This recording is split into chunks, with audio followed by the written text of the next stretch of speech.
So, all right, like I just said, thank you all so much for joining us. I'm going to go ahead and share my slide. Can everyone see that? Can I get like a thumbs up or one of those type things if everyone can see my screen? Yeah, I can see it. Getting thumbs up. Okay, great.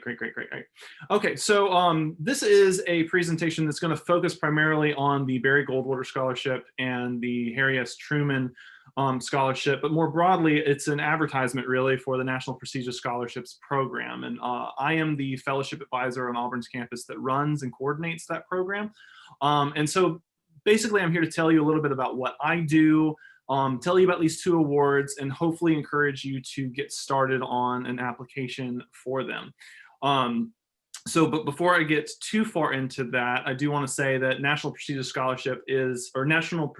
Scholarships Program is by no means just the Barry Goldwater Scholarship or the Harry S. Truman Scholarship. It's really anything that's nationally competitive that Auburn is eligible for. Essentially, there are some awards that Auburn is not eligible. Everything you see on the screen, we have students that apply to relatively regularly, and we have had students be successful in receiving these awards. So if any of these interest you, please do reach out to me. We're not going to talk about any others than the Barry Goldwater or the Harry S. Truman Award, but if you've heard of, say, a Fulbright Award, I help students every year apply for a Fulbright Award.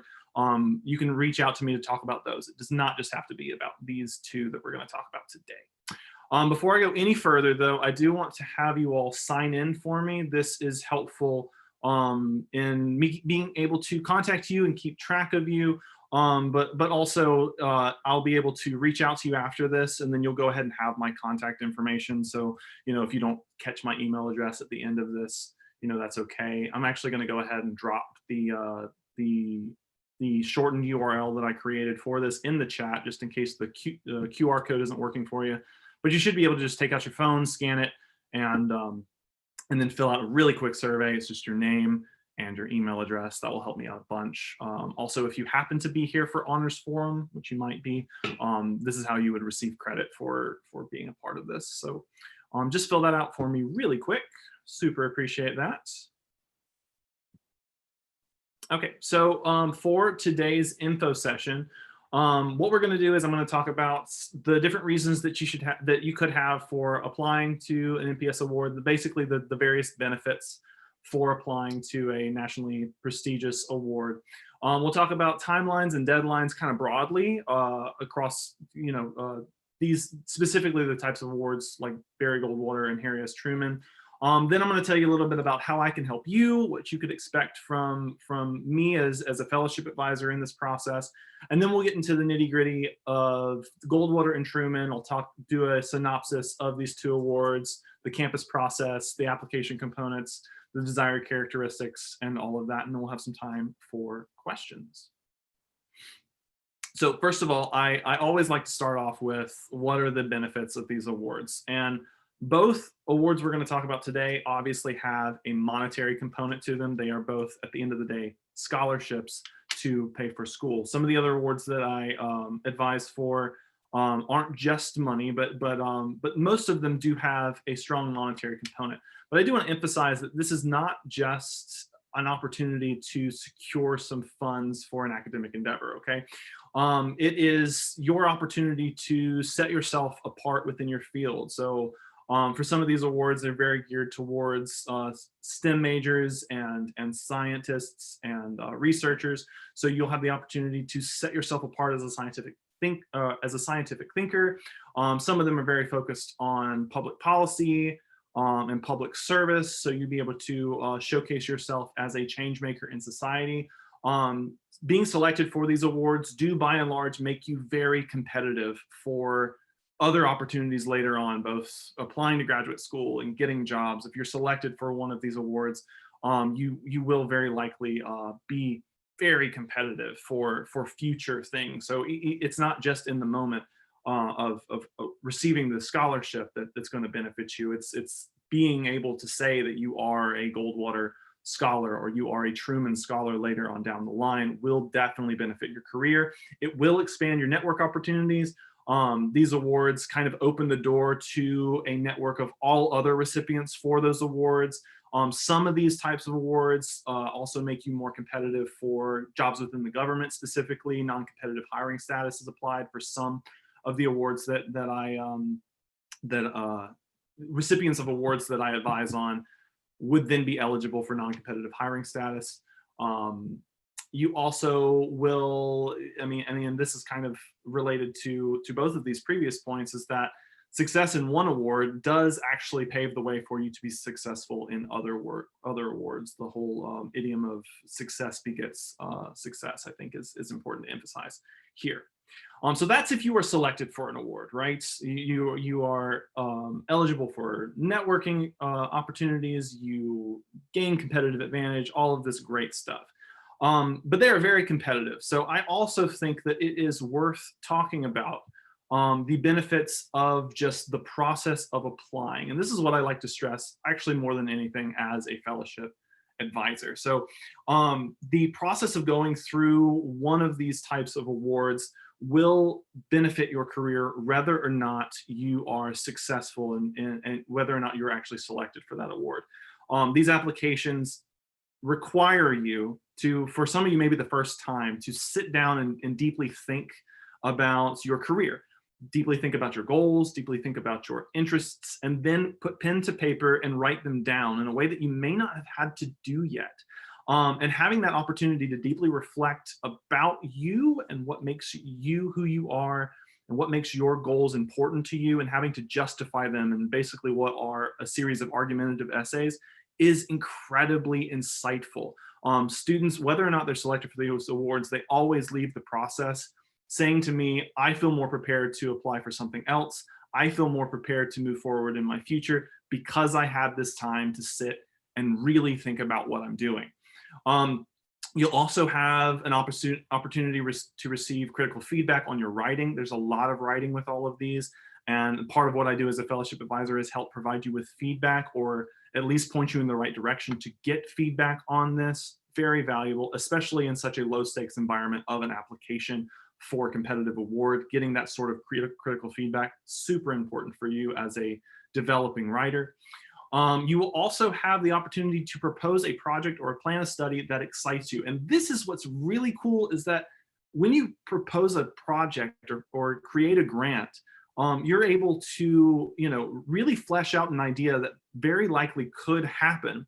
So even if you're not selected for the award, a lot of the work up front is done. You've already proposed the project, you've already put all the pieces into place, you've already connected with the contacts you need to connect. So whether or not you're selected, you could still potentially do that project through another funding line, through another opportunity. So again, not a waste of effort. And then in general, you will create a lot of quality materials, such as personal statements, such as statements of purpose, project proposals, that will be useful for other things that you will do, such as job applications, graduate school, and other awards that you apply to. And if the award you're applying to, you're not selected the first time, you could take those same materials, tweak them slightly, and apply again, or a third time, or a fourth time. In fact, many of the awards for which I advise, students are successful their second or third time because they are so competitive. Having gone through the process once makes them much more likely to succeed when they go through the process a second time. Okay, so now I want to kind of shift to the timelines and deadlines for these types of awards. And this is specifically geared towards the two that we are going to talk about today, because they have a very specific campus process, okay? They are two of the very few awards that I advise for that have such a specific campus nomination process, okay? So for both of the awards we're going to talk about, there is a campus deadline, and that campus deadline is actually coming up relatively quickly. It's going to be at the end of our semester, so right before you go off to Thanksgiving, November 24th. By that deadline, what you need to have done is basically completed a good draft of your documents. It doesn't need to be the final product. It doesn't need to be anything close to what it's actually going to be when it is submitted. It just needs to be a good draft.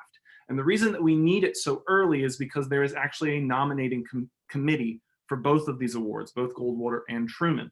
The nominating committee is going to meet in December and early January to decide on what 4 nominees from our total applicant pool will be nominated for both Goldwater and Truman. So again, the campus deadline is for you to get your materials to me and go through the first stages of the process, so that then the campus committee can decide on those nominees.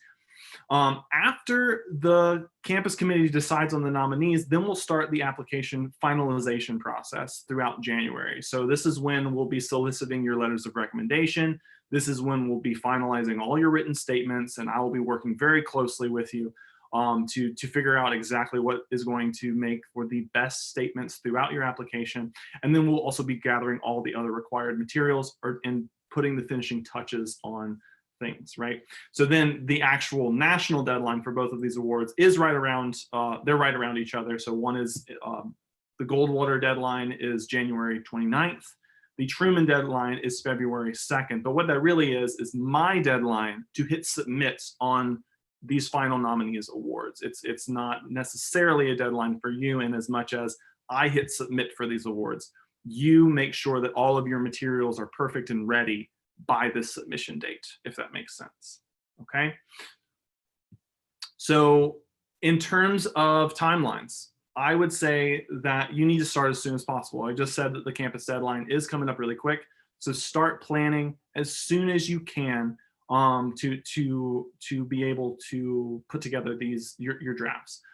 Draft your essays many times. Go to the Miller Writing Center. They have great resources specifically aimed at helping people applying for fellowships and scholarships such as these. Contact me, talk to me about these application materials, and also speak with your recommenders. So for both of these awards, you will need several people to write a letter of recommendation for you. While that piece of it is not going to be required by the campus deadline, you definitely need to go ahead and talk to them now to make sure that you know who could be your recommender, who might be a good recommender. And this kind of leads me to my next point, which is how can I help with all of this? So what is the role of a fellowship advisor in this process? So I am your point of contact for questions. So if you have a question about one of these, you let me know. If I don't know the answer, I can find the answer. Choosing the best fitting award. I showed you at the very beginning of this presentation a laundry list of various awards, and Goldwater or Truman may not be the right fit for you. It's my job to help you find what's the right fit based on your career goals, based on your interests. I can help with choosing recommenders. We can talk about who your different options are for recommenders, and I can help find the 2 or 3 or however many the award requires that would be best. And then more generally, I can be a sounding board for your ideas, but I can also review and give comments on your application materials. For most of these awards, or for some of these awards, I have actually back-end access within the administrative portal for the online application. I can see your application as you complete it, and I can give you feedback on it as you go. So basically, I'm a resource for you. Please utilize basically the service that I can provide to help you with applying to one of these awesome opportunities. So that's kind of National Prestigious Scholarships and applying to awards in general, with a little bit of specificity in terms of the timeline for Goldwater and Truman. Now we're going to turn to Goldwater and Truman. And first, I want to highlight both of them kind of broadly and then zero in on the Goldwater Scholarship. So I've titled this Choosing the Best Fitting Award because I do feel like that's maybe the most important thing that I do as a fellowship advisor, is help you find the thing that works best for you. We're going to start with the Goldwater Scholarship, and just high level pitch for it. It's eligible for US citizens, those who are sophomores or juniors, or who would be applying as sophomores or juniors. Essentially, you need to have either 2 more years or at least 2 more years of undergraduate remaining, is the way that they sort of identify that. But sophomores and juniors, those who are committed to careers in science. So you have to be interested in pursuing not necessarily a PhD, but not necessarily a PhD, but definitely a career that would focus on sciences and specifically research. You need a minimum GPA of a 3.0 to be eligible for Goldwater. What the award is, very, very, very simply, is it's $7,500 towards education expenses. So it's a monetary scholarship towards your education now. If you're awarded this as a sophomore, you get it for your junior and senior year. If you're selected as a sophomore, you get it for both your junior and senior year. If you're selected as a senior, you would receive it only for your, if you're selected as a junior, you would receive it only for your senior year. So it's either 2 years of $7,500 or 1 year of $75 per year, right? And Auburn is able to nominate 4 students to the Barry Goldwater Foundation. So let's dive in a little bit deeper into Goldwater. It was founded in 1986. It memorializes Senator Barry Goldwater. It's really, really prestigious, really well-known award. I'm sure if you're here for the Goldwater Scholarship, you have likely heard about this either through your classes or through your research professors. Recipients of this award go on to win some really cool other opportunities, such as the NSF GRFP or the Rhodes Scholarship. And it's really designed to kind of kickstart the career of a budding scientist. So if you're interested in the field of science, you're interested in research, and you have some experience with that, Goldwater is a good option for you. So what are they looking for in applicants, the Goldwater Foundation? So they want, like I've already said, those who intend to pursue research. They really are most interested in students that are wanting to pursue a doctoral degree, but there are some other options there. You could be pursuing a science degree, a master's science degree, or in some rare cases, professional degrees such as a medical doctorate. But they really want students that are in the fields of what they would term as pure science, so basic research involving physics, chemistry, or mathematics. There are some other fields that are eligible, but this is their strong interest, is on pure science, basic research. You need to look at their website to get a more complete view of the list of various people, various fields that they award these for, but that is their focus, is pure science. They definitely want students that have current and past participation in research, so students that have already shown a dedication to research in the sciences.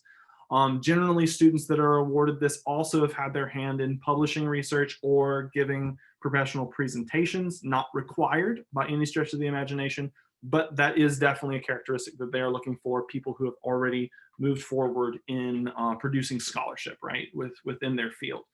And then they also want students who have had involvement in outreach, right? So especially outreach related to sciences. So involvement in student orgs related to your field, or tutoring and teaching people, or reaching out to high schools about your field, those sort of programs, activity in those, very highly sought after. None of this is required per se, but this is definitely what they are looking for. So now let's kind of talk about the steps to applying for a Barry Goldwater Scholarship. The first step is to complete the student profile and pre-application within the Goldwater Scholarship application portal. I have the web address there. I'm going to drop it in the chat just in case that is easier for you all. And I'll have web addresses at the end of this too. But you need to first off start there, fill out a pre-application. This gives us a place to start. It initiates a meeting with me. After we meet and talk about whether or not Goldwater is a good fit for you, you'd be granted access to the application. Again, the campus deadline to get all of your stuff sort of put together in a good draft for the committee to review is going to be November 24th. And then Auburn gets 4 candidates that we get to choose from. And then the national deadline for campus nominations is January 29th. I'm going through this kind of quickly because we've basically already talked about this. But the place to start, right, is to complete this student profile and pre-application, which you can find at goldwater.scholars.org. Okay, so a little bit more about the application components, just so you know what you will face when you do get into the application. They're going to ask you questions about your career goals and professional aspirations. You'll have to write a short statement about that. You'll have to list out all your current and past research projects and describe what these projects were, how you were involved, what was the point of them, what was the outcome of them, what are you currently doing. You have this opportunity also to describe research skills that you have. So specifically, they want to know about 5 research skills you have. This can be things that you've acquired in the laboratory, in practical research. This can be things that you've acquired doing outreach, writing manuscripts, or in class. So they're very vague on what they mean by research skills. And they kind of do want to leave it as a space for students to highlight the things that they think are really important in their field in terms of research skills. They also want you to outline your activities and recognitions, all of the different honors and awards that you've received, and what you want to do later on. So what is your plan after graduate school? They've also introduced a COVID-19 specific question. It's an impact question to where you can relate to the foundation how COVID-19 has impacted your career trajectory. Essentially, it's a question to sort of address things, missed opportunities, things where, you know, if you had been able to do X, Y, Z in the absence of COVID-19, kind of address that. There's also a research essay, can't be any more than 3 pages long. People normally focus on what they're currently doing and sort of expanding it and talking about the essence of it.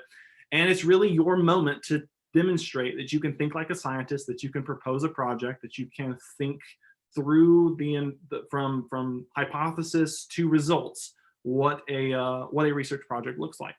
You'll need letters of recommendation. These are super important for Goldwater. You really need to carefully choose your letter writers. That's one of the reasons I'm here, is to help you with that. Faculty mentors are usually the best option, and you do get to rank these letter writers in terms of their level of importance. You'll also need transcripts for this. For our campus process, your unofficial transcripts will more than satisfy that, which you can access through AU Access. Those who are nominated for this award, you'll have to get official transcripts for that, and I can also help with that process. Okay, so that is the long and short of the Goldwater Scholarship. I want to pause here briefly and see if anyone has any questions about Goldwater specifically before I move on to give you some highlights of Truman in the same way, and then we'll wrap up for today.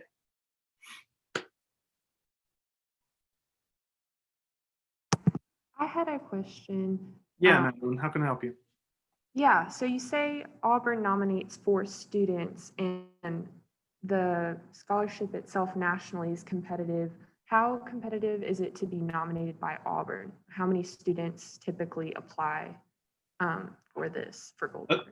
That is a great question, and I am actually not the best person to answer about historically what has happened, because I've only been in this role for around a little more than a year. Last year, we only had 3 students that applied, so they were all nominated. But sometimes we have more if I understand how it was previously done correctly. But it's not usually more than like 10 or 12 that will apply for this. So it's not a hugely competitive pool of individuals, and then the committee will decide who gets nominated out of those. So no, it's not terribly competitive within Auburn to be nominated, to the best of my knowledge. And last year, like I said, it wasn't competitive at all. We only had 3 students that applied. Okay, does that help thank you? you. Yes, Yeah, it does. absolutely. Thanks. And that does touch on a good point that I just wanted to make sure that we stress here, is that once you're nominated, then it goes to the Goldwater Foundation and they select the finalists. We don't really have say at all in who the finalists are for the Goldwater Scholarship, in as much as, you know, who we nominate is really all we get to say. Any other questions about Goldwater before I push forward a bit?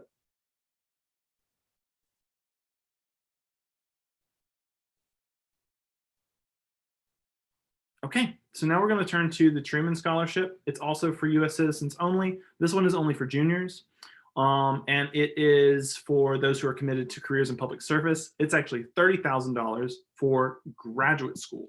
So if you are interested in a public service related field, and that's what you are going to explore for graduate school, it would essentially pay for a good portion of your graduate education. $30,000 is no small chunk of change. And this, again, is one where Auburn can only nominate 4 students. So the nomination process is fairly similar. This one was founded in 1975. It memorializes yet another of U.S. Politicians, It is President Harry Truman this time, and that is what it is named for, similarly to how Goldwater is named for Senator Barry Goldwater. It is the premier graduate fellowship for pursuing careers in public service. And we're going to talk a little bit about how the Truman Scholarship defines public service in just a moment. Truman Scholars go on to do really cool things like work in the White House, sit on the Supreme Court, serve as legislators, and run nonprofit organizations that are sometimes world-renowned or nationally renowned. The preferred applicant characteristics for the Truman Scholarship is a record of public service and community service, especially if you're doing this both on campus and off campus. So taking advantage of leadership opportunities and really dedicating yourself to the process of making the world a better place is kind of what they are looking for. They're looking for outstanding leaders who really want to be change makers in society. Now, if you're hearing this and you're saying, well, I don't really do public service in the sense that I want to be a senator, or I want to be the president, or I want to be a legislator or a mayor, that's not necessarily what the Truman Scholarship is all about, right? It's more generally public service and helping your community. Now, it could be through policymaking, but that doesn't have to be through policymaking. So to quote their website, employment in government of any level would be public service, uniform service, public interest organizations, or non-governmental research and or educational organizations, public and private schools, and public service-oriented nonprofit organizations. So really anything that fits into the realm very broadly of a career in public service, a career where you are someone who is going to make a difference in people's lives.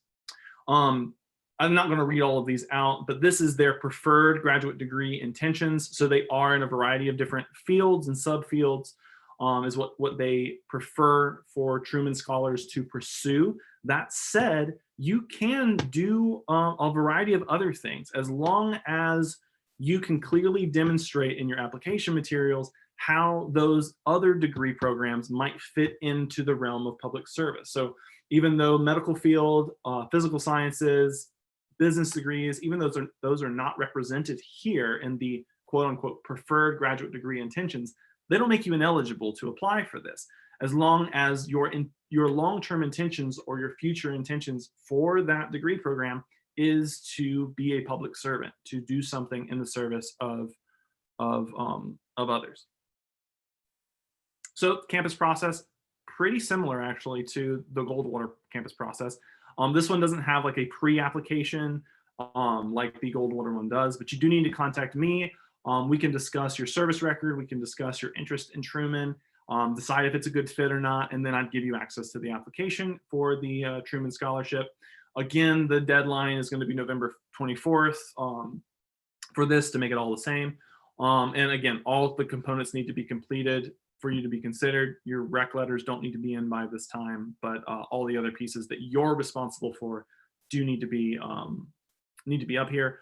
The 4 best candidates are nominated from that list, and then the deadline for us to send off the final nominations is February 2nd. What's unique about then the Truman Scholarship process is then there is a semifinalist and finalist process that happens outside of campus. Okay, so they have what is known as finalist interviews. Normally these are in person, where they invite roughly 200 finalists to different regions across the U.S. So for Auburn finalists, they would go to Atlanta for their interview. This is all going to be done remotely because of COVID-19, but generally and in the future, it will likely go back to in-person interviews. They are absolutely required to be considered past this finalist stage.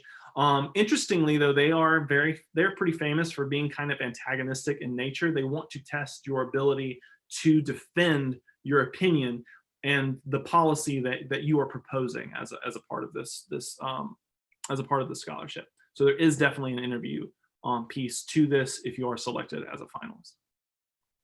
The application component, very different from Goldwater. It's 4 open-ended questions.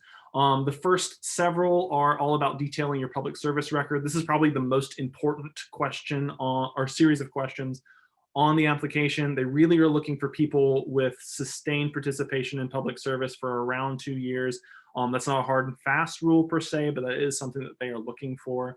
They're looking for you to do a variety of things both on campus and off campus. So from working within student organizations on campus to maybe working with nonprofit organizations outside of campuses.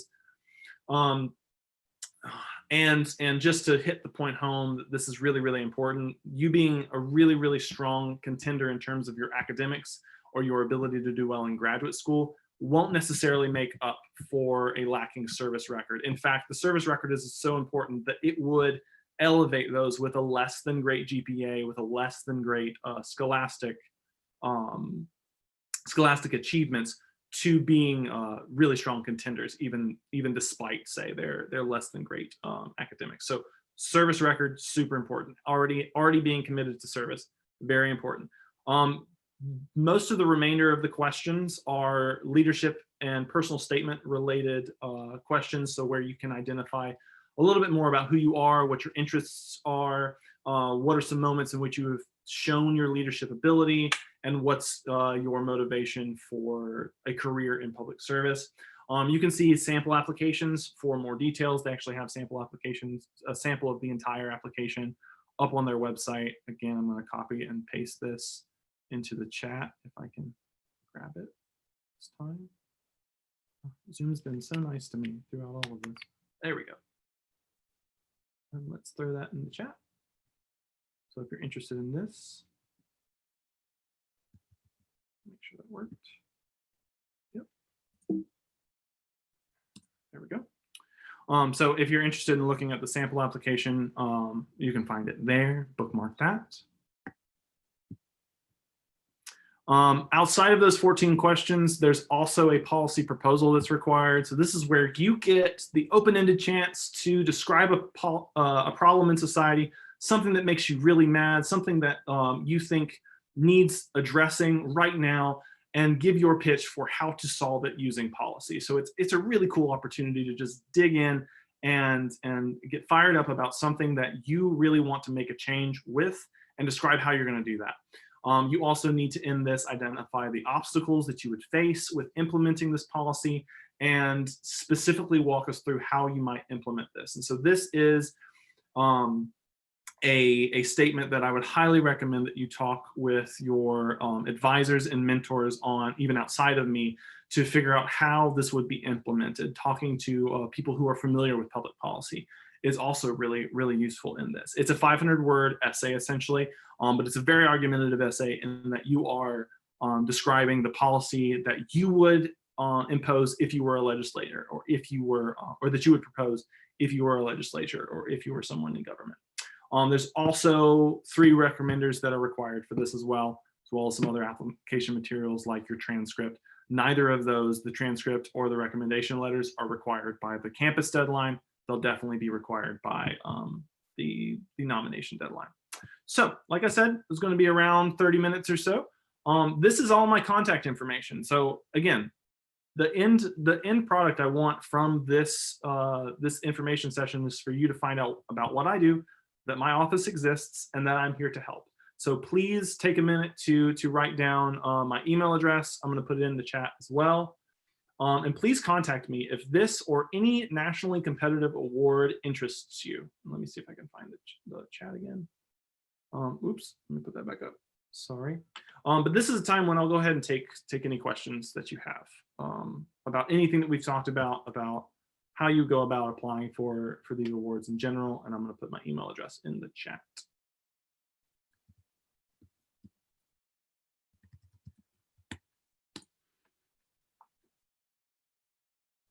Any questions for me?